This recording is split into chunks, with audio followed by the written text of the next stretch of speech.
tudo mudou. O acesso à informação, a disponibilidade de tecnologia, a necessidade de ensinar competência, o estudante do século XXI. O que não mudou? A sala de aula. Então, essa nossa sala de aula é do século XIV. Tá bom? Essa figura é do século XIV. 700 anos atrás. Se vocês olharem na última fila, tem 2 pessoas conversando. Se você olhar na última fila, a penúltima, tem uma pessoa dormindo. Se você olhar na fila do meio, esse rapaz aqui de cabeça baixada, se tivesse um telefone, estaria olhando. Né? Então, essa sala de aula, nessa sua formação, ela mudou. Se eu olhar essa figura, que remete ao século passado, a gente vê aqui que alguns estão prestando atenção. Mas esse menino aqui, loirinho que está aqui, se tivesse um telefone, ele estaria olhando. Né? Então, essa é a nossa sala de aula. Quando a gente fala de educação superior, né, e isso cabe a todo tipo de educação, alguns lugares estão mudando as salas de aula. Então, essas salas de aula aqui é a da escola de Vermont, e que a gente tem lá os estudantes participando. Isso aqui é um artigo de uma revista científica chamada New England Journal of Medicine, que mostra também que a Universidade de Harvard está mudando o ensino superior. Tá bom? Por quê? Porque a gente está introduzindo tecnologia. Então, a gente está introduzindo. E o docente? Né? Agora a gente quer um docente diferente, de um dia para o outro. Né? A gente quer um docente interativo, facilitador, estimulador, companheiro, amigo, discute ideias, problematiza, um docente tecnológico. Mas sempre lembrando que os docentes não são ainda formados assim. A gente vê que a formação docente hoje ainda é precária.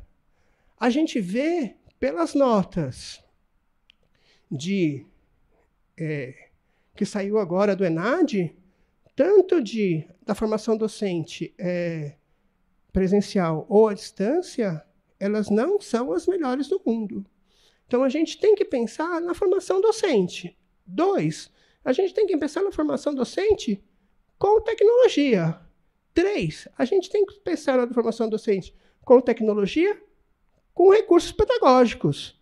Né? Então, isso ainda está distante da gente. Não adianta a gente ter 15 edtechs, 15 mil programas, 15 mil aplicativos, se o docente não sabe usar aquilo de maneira qualificada. Então, metodologia ativa é uma coisa, a gente até pode pensar, mas a formação docente é uma coisa que a gente precisa. Deixa eu só passar rapidinho aqui, que assim, ó, quando a gente fala em educador, a gente tem alguns instrumentos de medida. O docente sabe usar com qualidade pedagogia e tecnologia.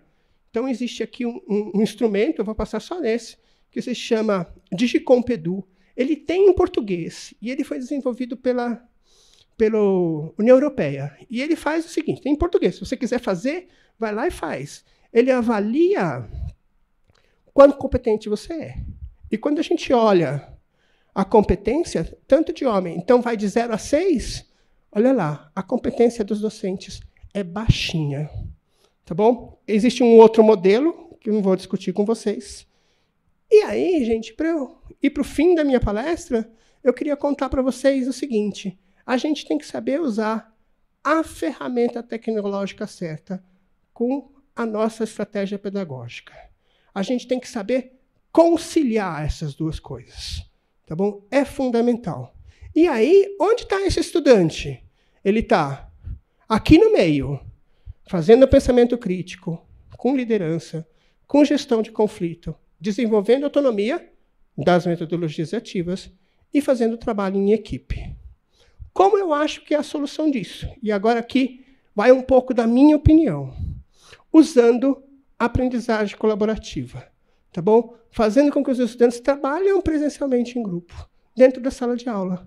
A gente pode pensar em inverter a sala de aula. Né? Fazer com que os estudantes trabalhem fora com seus telefones e aí fazer com que a gente consiga trabalhar em grupo dentro da sala de aula.